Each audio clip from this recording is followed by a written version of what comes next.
정님이시고요. 지금 선임을 맡고 계시거든요. 이리 와보세요.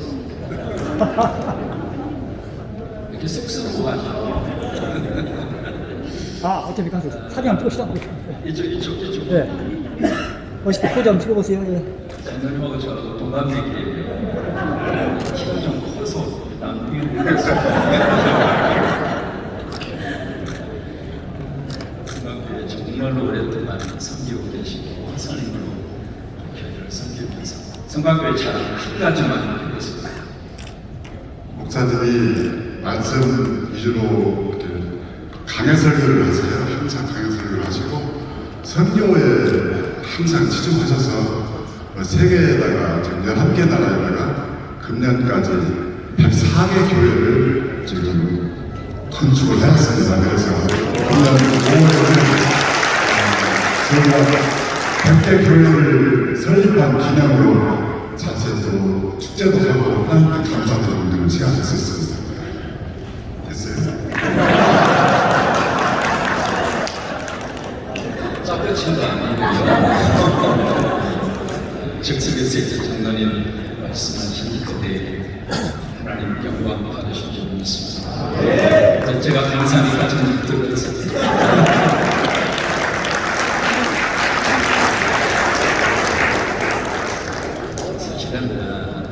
편한 마음으로 왔습니다. 제가 이제 비행기 탈 때마다 늘 마음속에 기억나는 것 중에 하나가 참 기장이 참 중요합니다. 이런 비행기는요, 아무리 좋은 비행기라 할지라도 기장이 없으면 못 떠요. 그래서 우리 대한민국 안에 하나님이 기장을 허락하셔서 아멘. 하나님이 기장을 허락하셔서 참 크게 아멘. 기장을 허락하셔서 역사를 책임지게 하시고 이 민족을 위해서 뭔가 하나님의 뜻을 이루도록 하나님께서 기장을 통해서 큰 일을 하시리라고 그렇게 믿습니다. 처음 시작할 때 우리 군산 장로회에서 마지막 시찬, 그 간사가 너무 좋더라고요. 찬양도 잘하고요. 아멘 할렐루야 어떻게 크게 하는지 군산 사람들이 보통이 아닙니다. 그 찬양을 들으면서 우리 기장만의 희망이 있구나. 그래서 우리 장로님들 이번에 이 대회를 통해서 우리가 섬기는 교회 안에 하나님의 놀라운 역사가 임하기를 바라고요. 기장을 다시 한번 하나님이 들어 쓰시게 되기를 바라고요. 하나님의 귀한 역사와 능력이 임하게 되기를 주의 이름으로 축복합니다. 작년에 교회 데이터 연구소라고 하는 곳에서 설문조사를 했습니다. 설문지의 내용은 바로 뭐냐면 코로나 이후에 각자 섬기는 교회 성도들의 출석률이 어떻습니까? 에 대한 질문이었습니다. 코로나 이전에 비해서 지금 코로나 이후에 출석률의 감소가 됐다라고 대답한 교회와 성도들의 비율이 78.2%였습니다. 그리고 코로나 이후에 교회가 조금이라도 성장했습니다라고 응답한 비율이 충격적입니다. 단 2%밖에 되지 않았습니다. 근데 이게 출석률뿐만이 아니라 교회 재정도 똑같이 그렇게 흘러가고 있었거든요. 근데 더 충격적인 것은 설문조사의 마지막에 앞으로 수년 내에 사라질 교회와 감소될 성도 숫자가 24%가 될 것이다. 이게 지금 우리의 현실입니다. 뭐 다른 일 볼 필요가 없이 우리가 지금 섬기고 있는 교회는 어떤 상태인가, 우리 스스로가 지금 매일 주일마다 우리들이 경험을 하고 있잖아요. 근데 한 가지 우리가 믿는 것이 있습니다. 오늘 우리가 찬송한 대로 우리에게 희망이 있습니다. 하나님이 주신 꿈이 있습니다. 왜 그럴까요? 교회와 이 성도들은 하나님의 조직체로 만들어진 공동체입니다.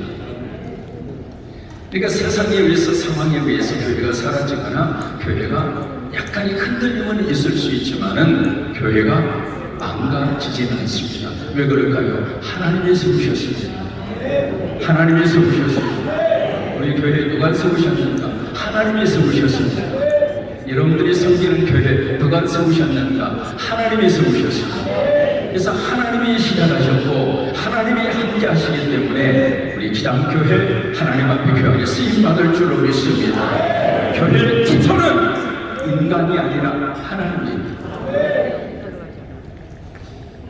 8월 8일 여러분 아시는 것처럼 하와이 마우이 라히나라고 하는 그 도시에 화재가 일어났습니다. 그 산불로 인해서 그 도시 전체가 한순간 잿더미로 변해버리고 말았죠. 라히나라고 하는 그 도시 자체가 하와이 왕국의 수도였습니다. 그러니까 1800년 초에 40년 동안 수도에 있던 도시가 라히나라고 하는 도시였거든요. 근데 그 도시가 화재에 의해서 순식간에 다 잿더미로 변해버리고 말았는데 어제까지 확인이 된 시신이 114구입니다. 114구의 시신을 수습을 했는데 그 시신의 신원을 단 17명밖에 확인을 못했습니다. 왜냐하면 불길이 너무너무 심해서 그냥 쇠도 녹아내릴 정도로 시신을 수습을 하게 됐지만 신원 확인이 안 되는 거예요. 지금 실종이 된 사람이 통계적으로 850명의 실종자가 지금 있다고 하는 뉴스를 듣습니다. 도시 전체가 완전히 잿더미로 변해버리고 말았거든요. 그런데 신기한 것은 모든 이 집들과 건물들이 화재에서 다 사라지고 말았는데 그 중에 딱 2층 집 하나, 혹시 여러분 사진 보셨습니까? 그 집 하나가 반가운 집이에요. 그래서 이걸 레드하우스라고 별명을 그렇게 붙였는데 모든 집이 다 탔는데 그 집 하나만 남아있는 거예요. 여러분 신기하지 않아요? 어떻게 이런 일이 있을 수 있느냐고요. 그래서 이제 여러 가지로 도대체 이 집이 어떻게 돼서 그 많은 화재 사건 속에 다 전수가 됐는데 어떻게 이 집만 그렇게 화재 속에서 아무런 불에 그을리지 않고 우뚝 이 집이 있을 수가 있는가? 뭐 여러 가지 이제 이야기를 해요. 그 중에 두 가지를 압축할 수 있습니다. 첫째는 70년 전에 할아버지가 그 집을 지을 때 시멘트 재료로 그 집을 지었다는 거예요. 다른 집들은 다 옥재로 지어졌는데 그 집만 시멘트로 지은 거예요. 그러니까 옥재는 화재에 약하잖아요. 그래서 옥재로 지은 건물들은 다 불에 타서 전수가 됐는데 시멘트로 지은 이 집은 불에 타지 않았단 말이에요. 그럼 두 번째는 몇 년 전에 건물이 하도 큰 집이 낡아서 200만 달러를 투자를 해서 그 집을 리모델링을 합니다. 리모델링을 하면서 지붕을 양철 지붕으로 바꿨다고 해요. 그러니까 다른 집들은 그 지붕 자체가 연소성으로 되어져 있었는데 이게 양철 지붕으로 바꾸니까 불이 팍 번지면서 그 집을 피해간 거예요. 제가 그 사진을 보면서 그런 생각을 했습니다. 여러분이 코로나 이후에 교회들이 힘들고 교회들 여러 가지 어려움이 있지만은 여러분 이 교회가요 영적인 시멘트로 우리 교회가 지어진답니다. 우리가 섬기는 교회가 불에 타지 않는 재료로 우리 교회가 리모델링이 되어진다면 아무리 코로나 이후에 어려운 상황이 온다 하더라도 우리 교회를 하나님의 교회에 쓰시게 될 것이고 우리 교회가 세상의 불에 타지 아니하고 멋진 하나님의 교회로 우리 교회와 우리 기장을 하나님이 쓰시게 될 줄로 믿습니다. 여러분 인정하십니까? 그리고 손 들고 아멘. 내리라고 그랬어요. 신문지가 감사해요. 내리면서 아멘. 그래요. 우리 세상에 그런 재료로 지어진 교회가 아니라 하나님이 기뻐하는 재료. 그러면 불에 타지 않는 영적 메테리얼, 재료가 무엇일까?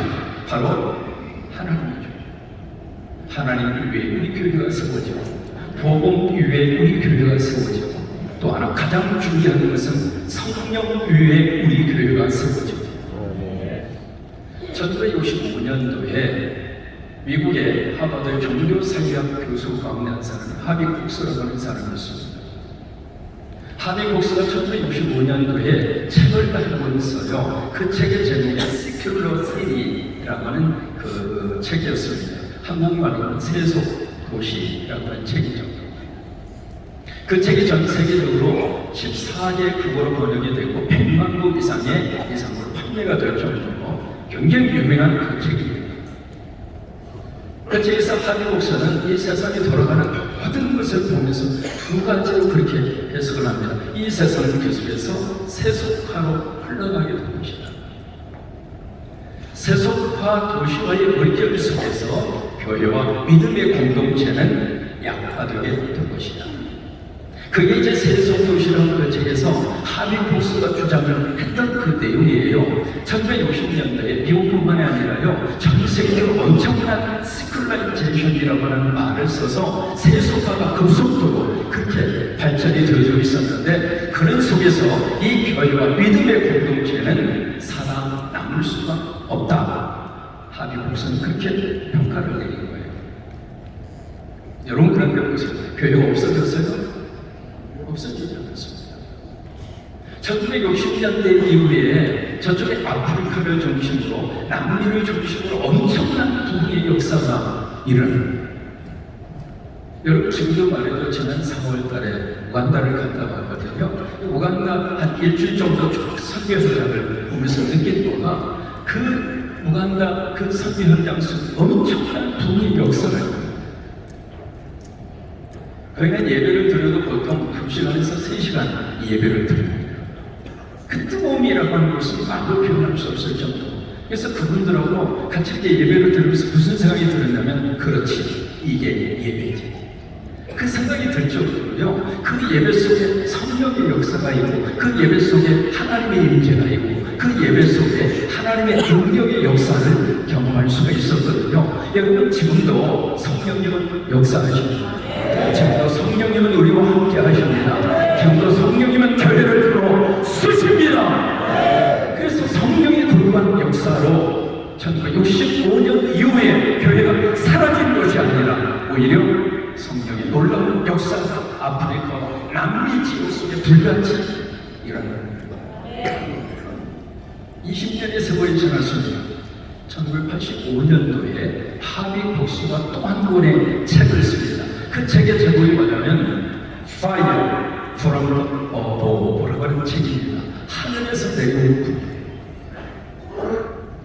1985년도에 나왔습니다. 그 책에서 하비 목사는 그렇게 이야기합니다. 교회는 세상의 조건에 의해서 움직이는 공동체가 아니라 교회의 힘은 성령이다. 교회로 움직이시는 분은 바로 성령님이시다. 그게 그 하늘에서 내려온 불이라고 하는 책이 주장하고 있는 그 내용입니다. 여러분 지금도 성령의 시멘트로 지어진 교회는 세상의 불이 붙는다 할지라도 타지 않습니다. 성령의 지붕으로 리모델링을 한 교회는 코로나 이후에도 하나님이 그 교회를 불리듯이 일으켜 세우시고 하나님의 놀라운 역사가 나타나도록 하나님이 들어 쓰시게 될 줄로 믿습니다. 아멘입니까?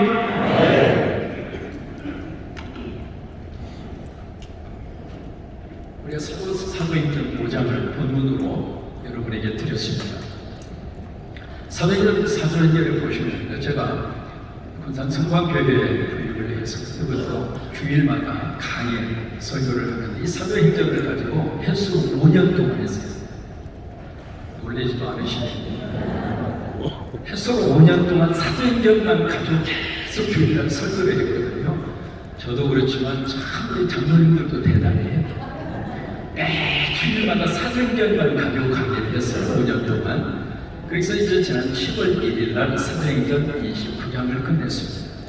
29장 31절의 말씀을 본문으로 해서 설교를 하면서 그때 제목이 액트 29이라고 하는 설교 제목으로 설교를 했습니다. 액트라고 하는 것은 사도행전을 영어로 액트라고 합니다. ACTS. 그래서 영어식 발음이 액트거든요. 근데 사도행전을 가리키는 이 액트라고 하는 이 영어 단어가 두 가지로 해석이 될 수 있습니다. 첫째, 명사로 해석을 하면 역사라고 하는 뜻이고요. 명사로 해석하면 행동 또는 흔적이라고 하는 뜻입니다. 그래서 이 액트의 사도행전을 명사로 해석하면 사도들이 남긴 역사의 흔적, 사도들의 행동, 뭐 그렇게 적용해 해석을 할 수가 있겠죠. 또 하나, 이 액트라고 하는 말을 동사로 해석을 하면 움직인다고 하는 뜻입니다. 행동한다고 하는 뜻입니다. 근데 사도행전 1장에서 28장까지 쭉 역사의 흐름을 보면은 누가 움직이고 있는가? 사도들이 움직이는 게 아니에요. 초반전에는 베드로가 움직였죠? 후반전에는 바울이 움직입니다. 근데 베드로와 바울 그들이 능동적으로 움직인 것이 아니라 그들을 움직이고 그들을 쓰신 분은 누구인가? 성령님이십니다. 그래서 사도행전은 사실 사도들의 행전이라기보다는 성령 행전입니다. 성령님이 그들을 쓰신 거예요. 쓰셨는데 사도행전 이 성령의 거룩한 역사로 세워진 교회가 예루살렘 교회잖아요. 근데 예루살렘 교회의 믿음의 공동체에 대한 모습이 2장 그리고 4장 그리고 5장에 기록이 됩니다.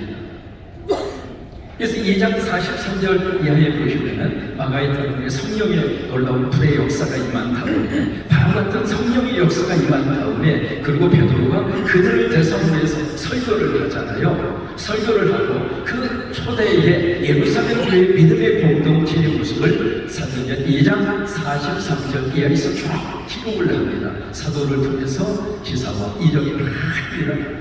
그들이 모이기에 열심히 힘을 쓰고 그리고 이건 내것 할 것 없이 각자 물건을 서로 통용하고 이제 그런 역사가 사도행전 속에서 일어나게 돼요. 근데 사도행전 4장으로 가서 보시면은 그 앞에 3장에서 무슨 일이 있었는가? 그 유명한 예루살렘 성전 미문 앞에 있었던 안전뱅이를 고치는 사건이 있었어요. 여러분 기억하시죠? 기억하시면 보기 한번 드리겠습니다.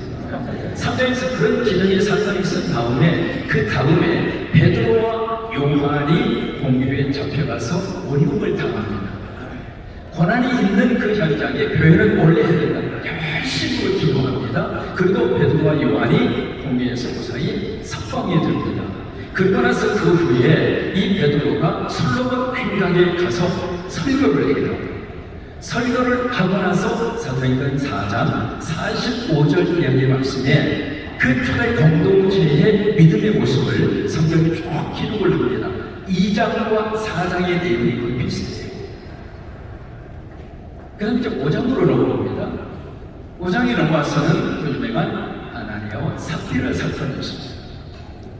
그 사건은 초대교회 성도들에게 엄청난 충격을 줍니다. 어떻게 교회 이런 일이 있을 수 있습니다. 3시간 단위로 남편이 죽고 아내가 죽고 다른 것도 아니고 헌금 문제입니다. 우리 선생님이 그 문제를 다루신 줄로 아는데 그 문제 때문에 어떻게 이런 일이 교회 안에 있을 수가 있겠는가? 그것 때문에 교회에서 어떤 역사가 있었는가? 큰 두려움이 생깁니다. 큰이라고 하는 그 단어가요, 헬라어로 메가스라고 하는 단어입니다. 아주 큰 great fear라고 하는 것이 교회 안에 쫙 이렇게 퍼지게 돼요. 이제 그리고 나서 사도행전 4장 43년 이하의 초대교회 안에 이장에서 있었던 비슷한 사건과 비슷한 역사가 교회 안에 일어나게 됩니다. 그러면서 이제 5장으로 가거든요. 이 아나니아 삽비라 사건 이후에 5장에 오늘 이제 본문의 말씀을 보시면은 거의 2장과 4장에서 있었던 예루살렘 교회의 모습이 거의 비슷하게 나타나게 돼요. 근데 한 가지 특징이 있습니다. 오늘 본문 5장에 보시면은요, 아주 한 가지 특징이 있어요. 거기에 사도들을 통해서 하나님의 기적과 예사를 행하는데 거기 아주 중요한 단어 하나가 나와요. 그 단어가 뭔가? 민간에라고 하는 단어입니다. 민간. 영어로 말하면 among the people 이라고 하는 뜻이거든요. 사람들 속에서 무슨 역사가 나타나는가? 하나님께서 사도들의 손을 통해서 민간의 기적과 예사를 많이 행하셨어요. 그리고 또 하나, 이 사도들이 교회 안에만 머물러 있었던 것이 아니라 거리로 나갑니다. 그래서 베드로가 지나가는 길에 예루살렘과 예수라는 부분에 있었던 많은 병자들, 그리고 귀신 들린 사람들, 그들이 환자들을 떼매고 와서 베드로가 지나가는 길에 거기다가 끄표놓지 않아요. 그림자라도 지나가면 병이 떠날 줄 믿음입니다. 그러니까 예루살렘 근처뿐만이 아니라 그 부분에 있었던 많은 환자들이 거리로 나온 거예요. 그런데 그들만 거리에 나온 것이 아니라 사도들도 거리로 나갔습니다. 이게 2장과 4장, 5장에서 뭔가 변화된 교회의 모습이거든요. 이게 점점 교회 안에 머물렀던 교회 공동체와 목회자와 성도들이 어디로 간다? 세상으로 간다. 그래서 교회 안에서만 기적이 나타나고 교회 안에서만 이적이 나타나는 것이 아니라 교회 안에 있었던 하나님의 권한 능력의 역사가 세상으로 쏟아졌어요. 그러니까 주변에 있는 사람들이 어떤 반응을 보였느냐? 찬송했던 거예요. 여러분, 이게 교회 속에 일어나는 세상으로부터 교회와 성도들이 크게 뜻을 받습니다. 우리 기장과 우리 교회 안에 이런 역사가 일어나게 되기를 원합니다. 우리 교회 안에서만 우리끼리만 자랑 끝나는 것이 아니라 이게 세상으로 나가서 세상 사람들로부터 크레딧을 얻는 거예요. 신뢰를 받는 거예요.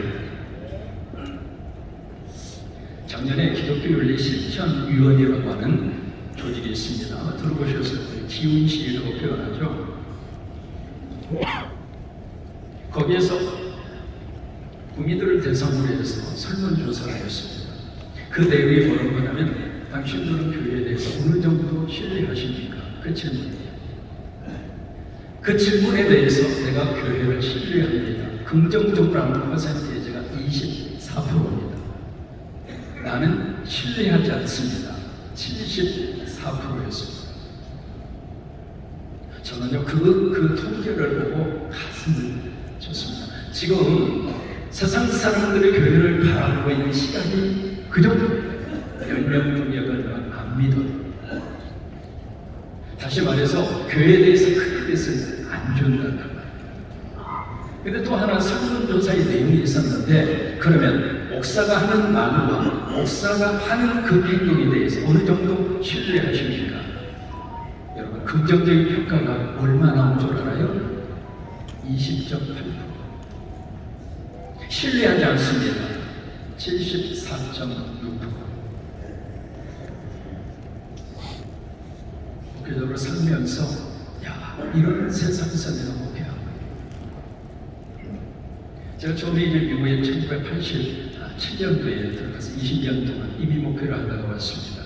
여기 박상규 목사님도 계시는데요. 함께 같은 지역에서 함께 사역을 했던 친구거든요. 처음에 제가 1987년도에 미국에 딱 들어갔는데 목사의 사인이면 미국 정부에서 물어보지도 않았습니다. 왜? 목사가 사인하는 거예요. 목사가 사인하는 것을 의심하지 않았어요. 목사가 사인을 하면, 예를 들면 이민국에서 영주권 신청을 해서 목사가 사인을 해주잖아요. 그러면 이민국 직원이 와서 조사를 안 했습니다. 왜? 목사가 사인을 옛날 우리도 그렇지 않았어요? 여러분, 동네에서 교회 나가는 사람을 우리가 예수쟁이라고 그랬습니다. 어떤 좀 별로 좋은 뉘앙스로 했던 말은 아니지만, 그러나 예수쟁이라고 말은 하면서도 그들이 교회 다니는 사람들에 대해서 그렇게 생각했어요. 아이, 교회 나가는데 거짓말 하겠네. 교회 나가는 집사님이, 여러분, 장로님 하면 그냥 100% 믿어줬어요. 그랬던 시절이 있었었었었었어요.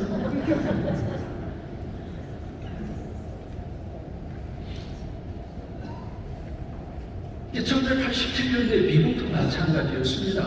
그렇게 목사를 신뢰하고 목사가 사인하는 것을 그렇게 믿어 주었는데, 그렇게 믿었는데, 지금은요, 목사가 사인을 해도 미국 정부 안 믿습니다. 하도 거짓말을 하고 있어요. 우리 한국 사람과 똑같은 현상입니다. 목사가 하는 말에 대해서 안 믿어줘요. 그런데 더 충격적인 통계가 나왔습니다. 그러면 같은 교회들끼리 믿어주는가? 여러분, 같은 교회 안에서 장로님이 말씀하시고 집사님이 말씀하시고 그리고 목회자가 이야기하면 같은 교회들끼리 어느 정도 신뢰를 하는가? 여러분, 얼마나 믿어준 것 같아요?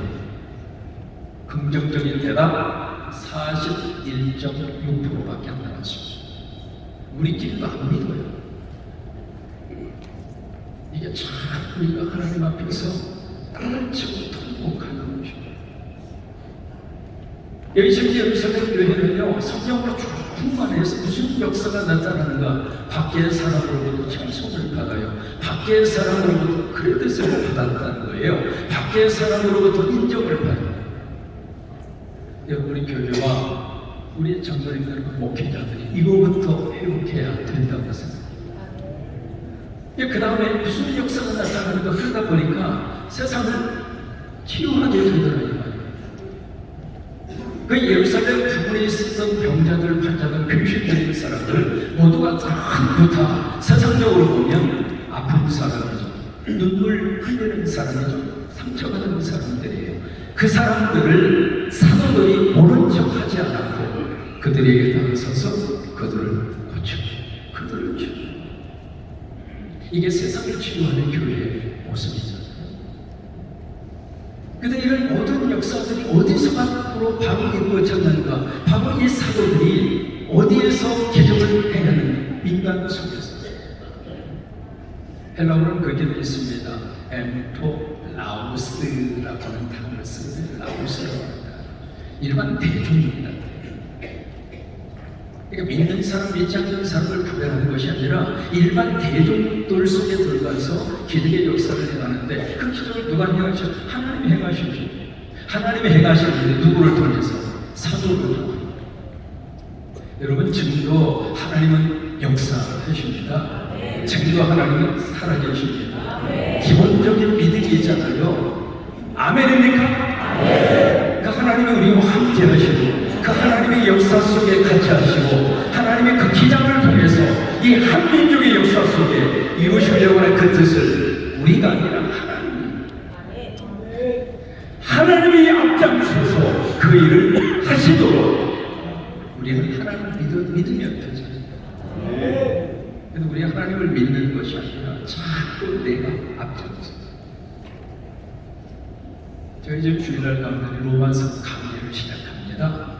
그래서 이제 전체 주제를 다시 보고, 우리가 복음이라고 이야기를 하는데, 복음이라고 말을 하는데, 과연 그 복음이 하나님께서 말씀하시는 복음이냐?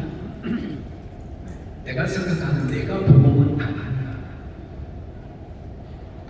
세상이 말하는 가짜 복음 속에 우리가 속아서 복음이라고 하는 말 앞에 아멘을 하긴 하지만은, 그러나 정말 하나님의 복음인가? 왜? 로마서 1장 1절에 바울은 로마의 성도들을 편지하면서 가장 먼저 말하는 것이 가스펠 오브 갓, 하나님의 세상의 복음이 아니었습니다. 내가 생각하는 복음이 아니었거든요. 하나님의 구절을 보시면 그의 아들의 복음, 그 복음. 그래서 다시 우리가 복음으로 돌아가자, 그 주제를 가지고 로마서 강의를 통해서 은혜를 받고 있는데 우리도 마찬가지입니다. 하나님의 살아계심을 믿으면, 하나님을 앞장서면 그 하나님이 우리를 통해서 세상 앞에 기적을 베푸시고 세상을 치고 가시고 세상으로부터 신뢰를 받는 교회와 공동체, 하나님이 그렇게 역사해 주시기를 믿습니다. 이 교회 안에, 예루살렘 교회 안에 이 두 가지 역사가 조화를 이루는 거예요. 내적으로는 교회의 어떤 구심력이 딱 중심을 잡고 있었고요. 그 구심력을 중심으로 해서 교회가 세상으로 뻗어가는 원심력의 모습을 교회가 양쪽을 붙들고 균형을 가진 거예요.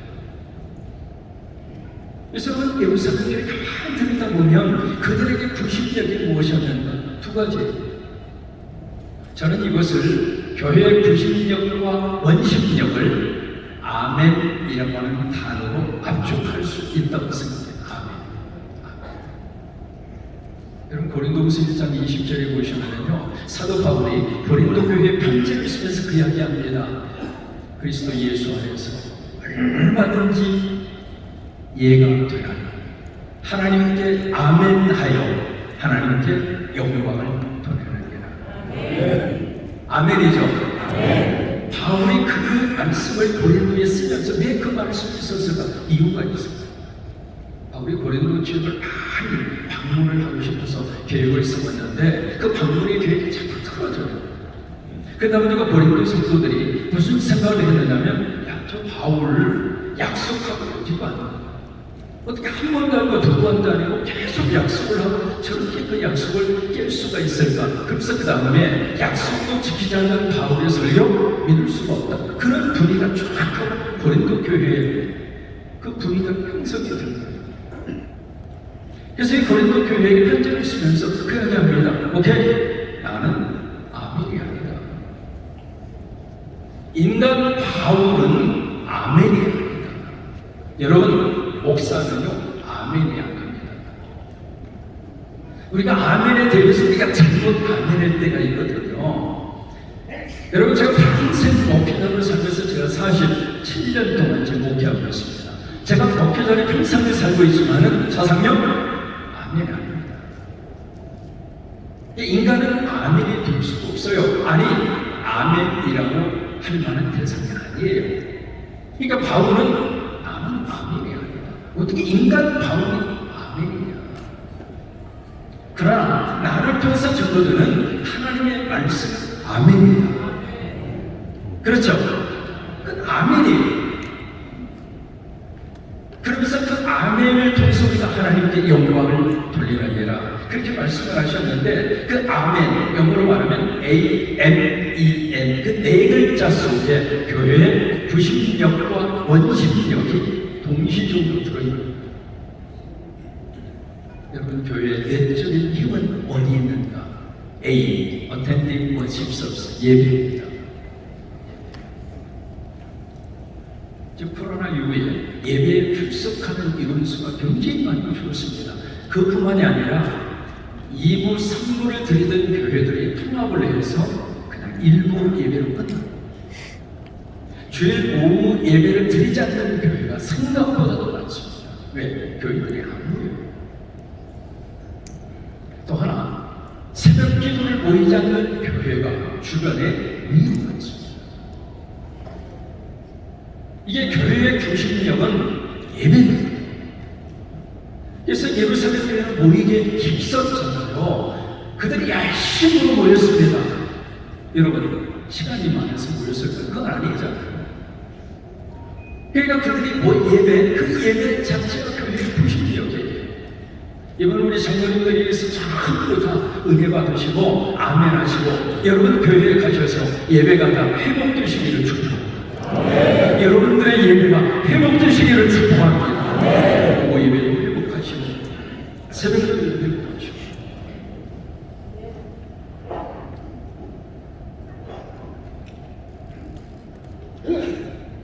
제가 전주에서 목회하다가 부산 성범교회에서 이제 청년이 와서 그쪽으로 이제 가면서 목사님, 언제 처음 설교를 하실 거예요. 그래서 2015년 9월 1일 새벽 기도회 한다고 그랬습니다. 새벽 기도회 할 테니까 다른 목사 부르고 싶은 사람은 새벽에 나오라고 하시오. 그렇게 했던 이유가 있습니다. 왜? 저는 이민 목회 20년을 하면서도 새벽 기도 하나 붙잡고 목회를 했습니다. 전주에 와서 전철수 장로님 교회 계시고 김용태 장로님 계시는데요. 전주 중앙교회도 새벽 기도를 가지고 목회를 했습니다. 그래서 군산에 가서도 난 새벽 기도를 붙잡겠다. 왜냐하면 제가 쭉 목회를 하면서 느낀 것 가운데 하나가 새벽에 하나님이 도우시더라고요. 기적을 참 많이 봤습니다. 척박한 이민 목회 현장 속에서요, 새벽에 대예배 출석 인원수보다도 새벽에도 종직군의 인원수가 더 많아요. 애들을 다 업고, 여러분 이민자들은요 새벽 기도하기가 더 어려워요. 그래서 새벽에 역사하신다고 하는 것을 제가 경험했기 때문에 새벽을 기우면 하나님이 도와주신다. 그래서 이제 9월 1일 날 광고를 해달라고 조금 그 단에 섰습니다. 두 가지의 마음이었어요. 기대가 되기도 하고 또 하나 텅텅 비나는 것도 날까 그 마음도 있었어요. 그렇게 해서 9월 1일 새벽 강단에 딱 섰는데 혹시 성광교회 와보신 분들은 아시겠습니다만 아래 위층으로 상당히 분당이 커요. 근데 아래 위층도 막 창고예요. 남의 교회 이야기지만 남의 교회 없어요. 다시 할게요. 그 새벽에 아래 위층도 막 창고예요. 그걸 딱 보면서 야 되겠구나 그 생각을 여러분 새벽을 깨우면 하나님께서 일해 주세요. 새벽을 깨우면 하나님 우리 믿음을 살려주십니다. 저는 우리 한국교회에 새벽의 영성이 다시 살아나요. 새벽에 일하시는 분은 누구예요? 하나님이세요. 성경의 가장 중요한 사건 모두가 다 새벽에 일어나죠. 홍해 새벽에 일어나죠. 여리고 새벽에 무너졌죠. 만나 새벽에 일했죠. 예수님의 부활 새벽에 태림 언제 오실 것 같아요? 성경이 없어요. 그러나 새벽에 우리 가능성입니다. 그러니까 새벽을 깨우면 여러분 교회는 새벽을 깨우면 하나님께서 그 교회를 세우십니다. 저는 목회하면서 그 확신이 있어요. 새벽을 깨우면 다시 한번 우리가 attending worship service 예배가 우리 교회의 90점. 두 번째로 교회의 90점이 무엇입니까? AME 세 번째 EAE 이건 뭔가 에너지 오브 홀리 스피릿 성령의 능력. 이 성령의 능력은 아무리 강조해도 부족하지 않습니다. 왜요? 성령의 역사가 교회 안에 꽉 흘러넘치면요 마가이타르가 있었던 그 성령의 놀라운 역사가 우리 안에 불길처럼 일어나게 되고 성령의 바람이 불고 전 그래서 내가 이스라엘을 몇 번 갔는데 마가이타르방 가서 특별히 마가이타르방이 오랫동안 의도적으로 머물러 있었어요. 왜요? 그 성령의 불을 내 가슴에 담고 싶어서 그래서 이제 거기서 뭐라도 하나 주워오려고 쭉 보니까 그 벽에서 떨어진 조그마한 돌멩이 하나가 있어서 몰래 주머니에 넣어가지고 왔어요. 책상 앞에 그 돌멩이를 막 연습같이 하나님은 지금도 성령으로 역사하십니다. 여러분 교회 안에 가장 강력한 파워는 성령의 능력입니다. 우리 장로님들의 파워가 바로 성령의 능력으로 여기에 컵이 있다고 생각해보세요. 이 컵을 아무리 옆에서 명령을 하고 이 컵에게 사정되는 컵이 움직여요? 본인 스스로 움직일 수 없어요. 이 컵을 움직이기 위해서 이 물병을 움직이기 위해서는 제3의 힘이 가해져야 움직일 수 있잖아요. 우리 교회를 움직일 수 있는 힘은 목사가 아닙니다. 장로님들이 아닙니다. 성령의 능력. 성령이 움직여 주셔야 성령이 역사하셔야 그래야 교회가 힘있게 움직여 수 있는 거예요. 성령의 역사가 언제 임하는가 우리 다 알고 있죠. 그리고 말씀을 아멘의 이 에너지 없던 우리 성령의 능력, 이것이 바로 교회의 부심적입니다. 그래서 두 번째, 교회 안에 힘을 가진 예루살렘 교회가 교회 안에서 머무르지 않고 교회 밖으로, 이것이 교회의 원칙입니다. 안에서 힘이 생기면 그 힘을 안에서 가두지 마시고요, 이 힘을 밖으로 품어내야 돼요. 품어내는 것이 무엇인가? 두 가지 M, 아멘의 두 번째 M, 미션, 성경입니다. 성경은 우리의 선택이 아니에요. 하나님의 명령입니다. 그래서 독일 신학자 부르지만은 브루노라고 하는 신학자는 그렇게 이야기해요. 불꽃이 타오르므로 불의 존재가 증명이 되는 것처럼 교회는 선교함으로 교회의 존재를 증명합니다. 세달백교회라는 교회가 있습니다. 그 교회를 개척한 사람이 릭 워런 목사님이잖아요. 저는 그분하고 같이 멕시코 선교를 함께 했어요. 그 교회하고. 릭 워런 목사 그 이야기예요. 같이 다른 한번 해보실까요? 교회 사이즈는 크게 하십니다. 교회 사이즈는 선교 사이즈다. 여러분, 교회가 가장 강력한 힘의 역사가 나타나는 것이 바로 선교입니다. 선교하면 교회가 약해지는 이야기입니다. 오히려 교회가 더 강해져요. 그러니까 사도들이 인간으로 나온 이유가 바로 선교잖아요. 교회 안에만 머무르지 않았고 사도들이 민간 속, 세상 속으로 그런 것이죠. 제가 이제 한국에 나오면서 하나님 앞에 그런 기도를 했습니다. 하나님, 왜 저도 한국에 가서 목회를 하게 하십니까? 전주중앙교회에서 총병을 해주셔서 2008년도에 들어왔거든요. 그때 이제 주신 마음이 북한 선교였습니다. 북한 선교를 할 수 있는 조건이 좀 저에게는 좀 갖춰져 있었어요. 그래서 그걸 하라고 하나님이 보내주셨어요. 여러분, 여기서 북한 선교를 아무리 하고 싶어도 한국의 국적을 가져오는 힘들어요.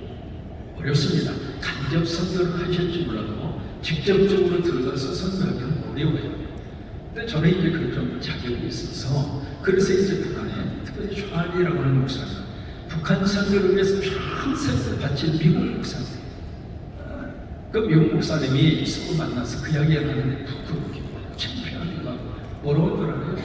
너희 어떻게 대한민국 교인 기독교와 목회자는 왜 북한을 위해서 기도하지 않냐, 왜 선교하지 않느냐, 그러면서 하는 말이, 평양에 살고 있는 그 특수족 몇 프로는 미국의 대상이다. 오케이, 그건 이해합니다. 그러나 나머지 2천만 명의 그 북한의 동포들은 무슨 소리예요? 자기는 그들을 위해서 선교를 하고 있는 거예요. 그래서 제가 북한에 3번을 갔다 왔습니다. 그래서 거기에다가 병원도 짓고 같이 사역을 하고 그리고 돌아왔거든요. 그래서 제가 거기 방문하면서 그런 생각을 했어요. 이것 때문에 하나님이 보내셨구나. 여러분, 선교하는 교회는 하나님이 귀하게 들어왔습니다.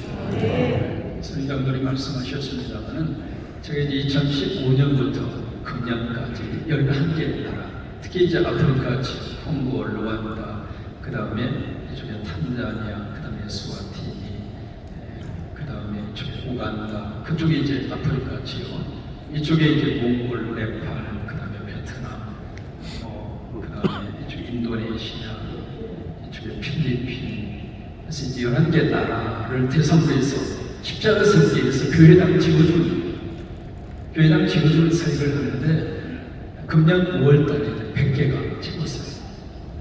지난주까지 해서 104개가 완성이 됐거든요. 근데 그 104개 나라의 성도들 주일날 평균적으로 예배하는 인원수를 쭉 따져보니까 10,000명이더라고요. 또 하나, 우간다에 가서 참 감사한 것 중 하나가 교회당 지어지기 전에는 20명이었어요. 교회. 근데 교회당을 지어주니까 그 교회가 370명으로 늘어난 거예요. 그러니까 이게 참 작은 교회당 하나를 지어줬지만은 그 교회가 막 흔드는 모습을 보면 여러분 이거 교회 예산으로 안 합니다. 전부 교회들 헌금으로 해요. 좋은 일 있으면 좋은 일을 그냥 혼자 기뻐하고 감사하지 말고 교회에 나눠주라. 성장모님 어머님 천국으로 보내드리고 장례식 치르고 나서 유원사님이 평생 성광이 재단을 섬겼던 교육 성광사님이신데 어머님 천국 보내드리고 장례식 마치고 십자가 섬겼어요. 우리 장로님들 대부분 다 그렇게 하십니다. 그러니까 장로님이 움직이니까는요, 목회자가 함께 헌신하면서 문제 있다 교인들이 따라가죠. 그렇게 해서 교회당이 그렇게 세워진 겁니다. 교회 예산 모아가지고 그것으로 교회를 세우는 것이 아니라 선주가 나타, 선주 이름으로 학교를 주죠. 그러니까 좋은 일, 기쁜 일을 우리끼리 감사하고 우리끼리 그냥 행복하고 끝나는 것이 아니라 그것은 선교로 방향을 틀는 그렇게 해서 104개 십자가를 세우고 있고요. 금년에 전부 다 완성이 되면 112개. 아멘도 안 해주시고 시험 들지 않아요.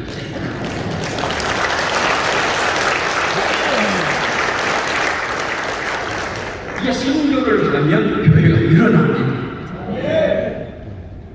이 장로의 총회 이름으로 십자가 세우셨으면 좋겠어요. 아멘도 안 하시고 복 받는 일이에요. 선교하는 기업은 하나님이 마지막까지 책임지십니다. 선교하는 가정은 끝까지 하나님이 축복하셔요. 선교하는 교회는 하나님의 교회를 세우십니다. 그래서 그게 교회의 원심력의 미션. 마지막 네 번째, 교회의 원심력이 무엇인가? 바로 N입니다. N이 바로 네트워크입니다. 이것이 바로 교제죠. 포인트입니다. 미국에 이제 1번이라고 하는 패스피크 코스트 하이웨이라고 하는 길이 있어요. 그 길이 미국에서 참 아름다운 해안가를 따고 쭉 나 있는 그 도로인데 그 도로를 타고 쭉 올라가면 오레곤이라고 하는 주가 나옵니다. 오레곤 나오기 전에 거기에 큰 하나의 내셔널 국립공원이 있습니다. 그 공원이 레드우드 내셔널 파크이라고 하는 공원입니다. 그 나무 중에 레드우드라고 하는 나무, 빨간색의 그 나무인데 이게 수령이 보통 1500에서 2500년까지 사는 그런 나무예요. 엄청나게 장수하는 나무죠. 키가 70m까지 자랍니다. 찾아보면 이 면적이 보통 4차선, 5차선 넓이를 차지하고 있어요. 나무 하나가. 근데 이 나무가 보통 나무는 위로 솟은 것만큼 밑으로 뿌리를 내리거든요. 근데 이 나무는 뿌리가 얇아요. 근데 뿌리가 얇은데 어떻게 이 나무가 고지되어 있으면 물 흡수할 수 있는 게 쉽지가 않잖아요. 영양분도 마찬가지고. 근데 어떻게 그 나무가 고지대에서 어떻게 1500년, 2000년 이상을 버티고 살 수가 있었어요. 그 비결이 뿌리에 있었어요. 밑을 들여다보니까 이 네트워크, 이 나무가 밑에서 전부 다 네트워크가 돼요. 뿌리와 뿌리가. 그래서 물이 없는 지역에 있는 나무는 물이 있는 곳에서 그쪽으로 수도 파이프처럼 물을 공급해요. 영양분이 없는 장소에 심겨진 나무는 영양분이 좋은 장소에서 영양분을 공급해요. 네트워크. 우리 기장 안에 여러분들이 섬기는 교회 안에 예루살렘 교회처럼 위대한 교회, 그 하나님이 들어 쓰시게 되기를 주의 이름으로 축원합니다. 그러기 위해서 우리 교회적으로 부심력을 가져. 그 부심력은 예배와 그리고 성령 능력입니다. 그리고 그 부심력의 힘을 세상으로 행하여 뻗어가는 원심력을 갖는 위대한 교회. 그래서 선교하고 그리고 멋진 네트워크를 통해서 하나님 앞에 쓰임받는 장로님들과 우리 기장교회와 우리가 섬기는 교회가 되기를 주의 이름으로 축복합니다.